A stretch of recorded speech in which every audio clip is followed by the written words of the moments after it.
Monsieur le préfet, madame la sénatrice, monsieur le vice-président de la région Nouvelle-Aquitaine, monsieur le maire et président de Mont-de-Marsan Agglomération, mesdames et messieurs les élus, je ne reprendrai pas la liste exhaustive de monsieur le président de la Chambre de commerce et d'industrie, mais je suis très honoré et beaucoup de plaisir d'être parmi vous ce soir et de prendre la parole au nom du Conseil départemental des Landes. En préparant mon intervention, je n'imaginais pas à tel point la proximité avec le président Jacquemin était forte. Je savais qu'elle était réelle, mais je ne pensais pas qu'elle était aussi forte, même sur les plans de la philosophie économique. Parce que, et c'est pour ça que je vais m'économiser beaucoup de paroles ce soir, parce que d'une part, il a repris, et je ne pourrais pas le faire aussi bien que lui, un hommage vibrant au président Emmanuelli sur l'action qu'il a pu mener durant les plus de 30 ans qu'il a présidé ce département, que je ne reprendrai pas non plus, bien que je m'en étais largement inspiré, la très bonne enquête de conjoncture que vous avez publiée à la fin de l'année 2017. Et je ne reprendrai pas non plus la démonstration parfaite de ce que beaucoup, parmi les économistes libéraux, raillent depuis de très nombreuses années, parce que moi j'ai appris ça lors de mes études de sciences économiques, qui était quand même un des principaux enseignements de Keynes, qui était l'efficacité du multiplicateur. Le multiplicateur, c'est quoi? C'était pour une politique économique, pour qu'elle soit efficace, il faut qu'il y ait une dépense, et que cette dépense, derrière, génère une croissance. Et pour beaucoup, c'est plutôt la main invisible du marché qui dirige tout. Et lui, il vous a démontré ce soir que quand la Chambre de commerce investissait 1 euro, il y avait 10 euros d'activité économique derrière. C'était la meilleure démonstration que, je pense, John Maynard Keynes aurait apprécié qu'il soit mené surtout par les dirigeants d'entreprises comme vous et d'entreprises qui réussissaient. Donc je vous remercie pour cette démonstration, comme ça m'évite de le faire aussi. Donc c'est vrai que je vous remercie sincèrement pour les mots que vous avez eus pour le président Emmanuelli. Et sachez que, même si je ne suis pas seul, parce que ça serait trop lourd pour moi, dépositaire de cet héritage, sachez que mes collègues et moi-même au sein du conseil départemental poursuivront sa volonté d'aider au développement du tissu entrepreneurial de ce département. Certes, la loi NOTRe nous a privés d'un certain nombre de nos moyens. Je fais attention en le disant devant monsieur le préfet, parce qu'il est le gardien du temple, le temple réglementaire et législatif, ça va sans dire. Mais c'est vrai que les outils qui ont été développés dans ce département, à travers donc les syndicats mixtes en particulier, qui permettent en fait au département d'investir à côté des communes et communautés de communes sur le développement de leur territoire et particulièrement des zones d'activité, qui ont permis depuis leur création, la création de 1100 emplois, et particulièrement sur Atlantis Sud, qui connaît une commercialisation et une croissance tout à fait normale, et même pour une zone d'activité tout à fait exemplaire en la matière. Mais c'est parce qu'on avait le souci, comme on était dans un département rural, il avait le souci d'apporter des moyens aux territoires qui n'étaient pas toujours en capacité de créer ce levier que vous évoquiez précédemment, d'avoir ce levier financier pour donc soutenir les collectivités pour développer l'accueil d'entreprises. Alors c'était un des outils. Le deuxième des outils, alors celui-là qui est pour le coup plus à notre disposition du tout, c'était que l'on apportait des avances, voire des subventions dans certains cas, un certain nombre d'acteurs économiques et de façon assez massive, afin là aussi de créer toutes les conditions de leur pérennisation quand ils étaient en difficulté ou de leur développement quand ils étaient en voie de croissance.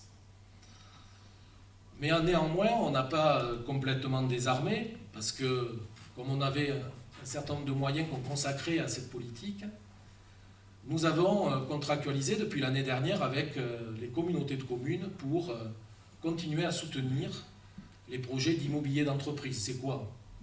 Ça peut être sur le foncier, ça peut être sur la construction de bâtiments, alors certes à caractère industriel, où le département peut, si les communautés de communes apportent elles aussi quelques moyens financiers, peut apporter des moyens qui permettent d'alléger la charge résiduelle sur le porteur de projet. C'est souvent des moyens qui permettent pour le porteur de projet de ne pas mobiliser ses fonds propres et les consacrer réellement à l'outil industriel.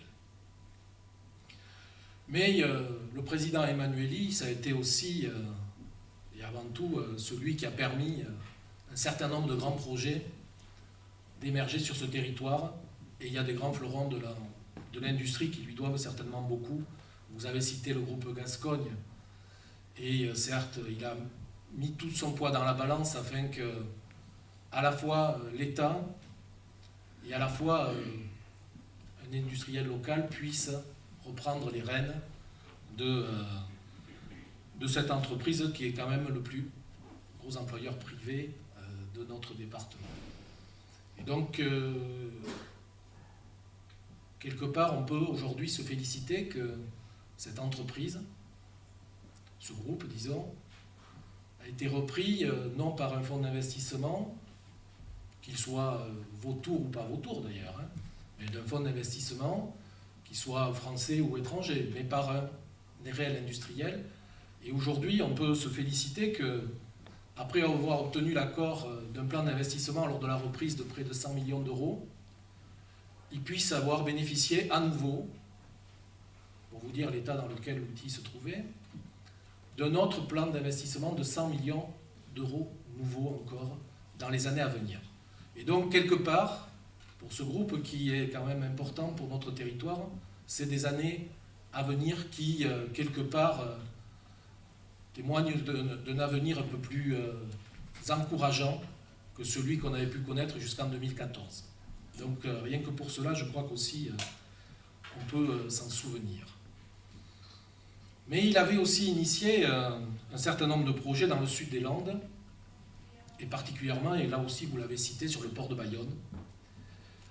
Et aujourd'hui, c'est-à-dire cette année, on peut s'enorgueillir de l'ouverture du Laminor des Landes, qui va avoir donc croître l'activité du port de Bayonne, la création de 90 emplois. Mais nous avons aussi en instance un autre projet, je l'avais évoqué lors de mes vœux il y a une quinzaine de jours. C'est le projet qui est porté par l'entreprise Celsa et pour lequel nous sommes tous intervenus auprès des pouvoirs publics. Et je remercie Monsieur le Préfet d'apporter sa pierre à l'édifice et son concours afin que cet investissement, qui certes fait appel beaucoup au fonds de l'État, au fonds de la Banque publique d'investissement, au fonds de la Caisse des dépôts et consignations, puisse voir le jour, parce que ça serait là aussi un investissement de plusieurs dizaines de millions d'euros sur notre territoire et la création de près de 300 emplois. Donc ça serait un autre laminoir, bien sûr, même deux autres laminoirs, qui pourraient être réalisés donc par ce groupe espagnol, et nous y comptons bien, et nous croyons, parce que c'est quand même le message qu'il essaye de faire passer aux Français, que le président de la République, qui dit qu'il fait ce qu'il a dit, et bien en la matière, il était ministre de l'économie, s'était engagé sur ce projet, donc j'espère qu'il tiendra donc sa parole, je n'en doute pas. Mais vous avez évoqué aussi donc, la situation de la conjoncture, et c'est vrai qu'à la fin de l'année dernière, le précédent président de la République, et ça avait fait l'objet beaucoup plus de raillements que de félicitations, avait dit que ça allait mieux. vous l'avez largement confirmé, ça va beaucoup mieux. Et la note que vous avez présentée le démontre à de nombreux points. Donc, le seul élément qui, dans les Landes, et vous l'avez noté, et c'est ce qui nous préoccupe le plus, le seul point noir, c'est que le chômage, lui, ne baisse pas. Et c'est peut-être là que la limite, des fois, des politiques publiques montre leur limite. Hein. C'est que le gouvernement précédent, celui-ci, essaye d'apporter des moyens importants au tissu entrepreneurial, mais aujourd'hui, on n'en voit pas, du moins, les effets au niveau de l'emploi. Et dans notre département, qui était pendant très longtemps un des départements où le taux de chômage était le plus faible, aujourd'hui, on se retrouve dans une situation où on a perdu cette place depuis longtemps. Certes, on peut se féliciter de notre attractivité, de la croissance démographique, qui de fait, comme vous l'avez expliqué, nous amène des actifs, à peu près à part égale avec des retraités. Mais aujourd'hui, ce sont une proportion d'actifs qui se retrouvent plutôt sur les... Peut-être pas ceux qui arrivent, mais les Landaises et les Landais se retrouvent pas mal sur les chiffres de Pôle emploi. Alors, la crise aviaire y a été pour beaucoup. Donc c'était une crise conjoncturelle, et on s'est tous retroussé les manches, Chambre consulaire, collectivités territoriales et l'État particulièrement, parce que, et vous l'avez rappelé, les moyens qui ont été consacrés sont des moyens colossaux.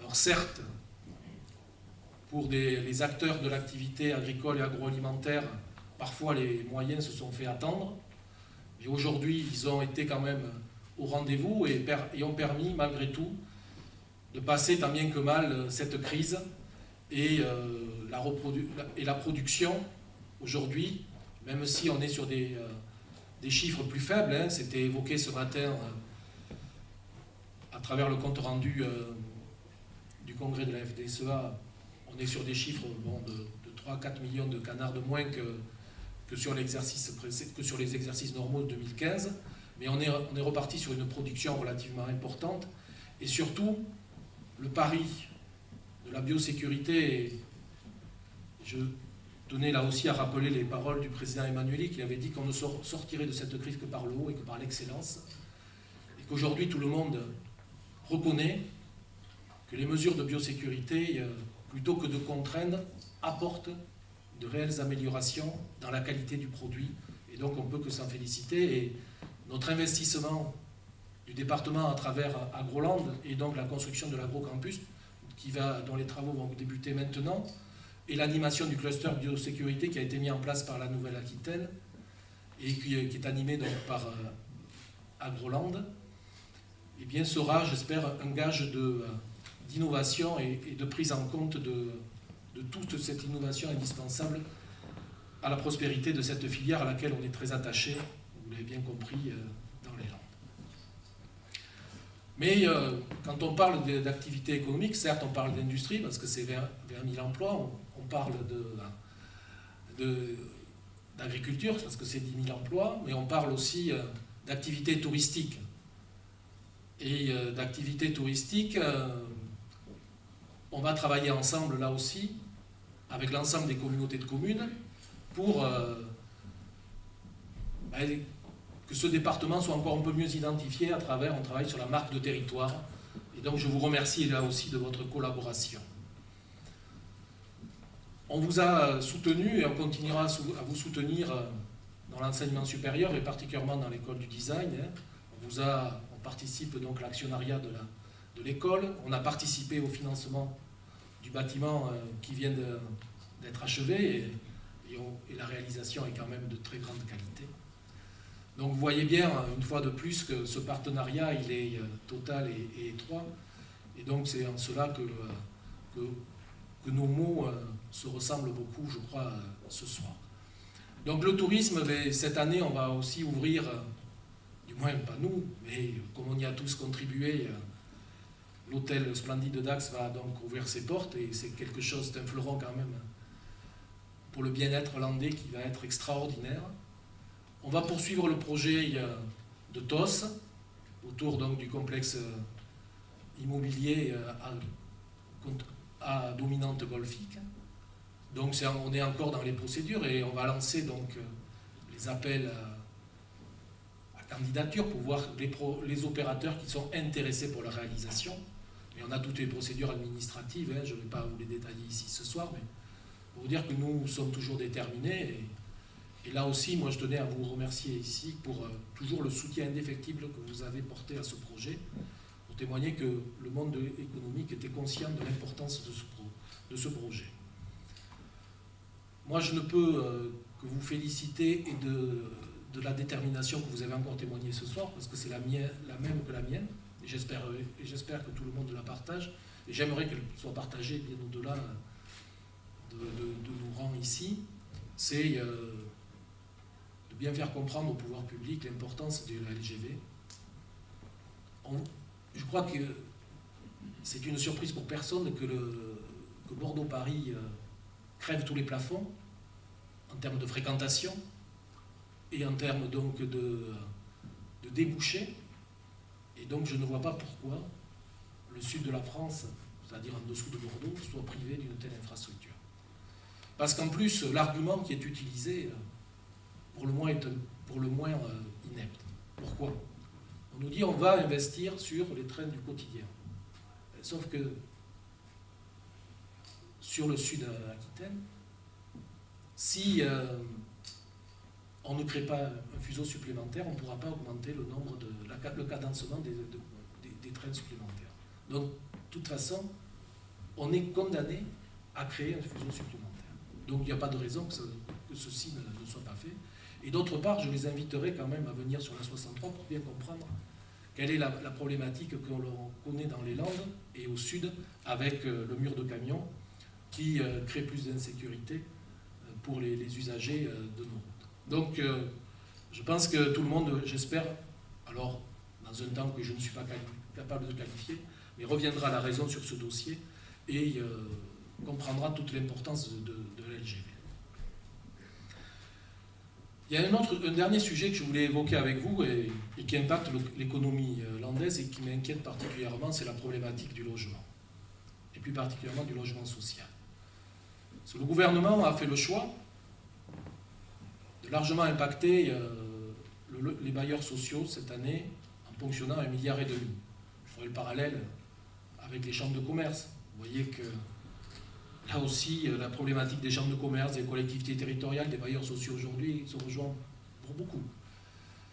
1,5 milliard au niveau français, c'est 4,5 millions pour le bailleur social qui est XL Habitat, qui représente par ses commandes dans le département des Landes 12% de l'activité du BTP.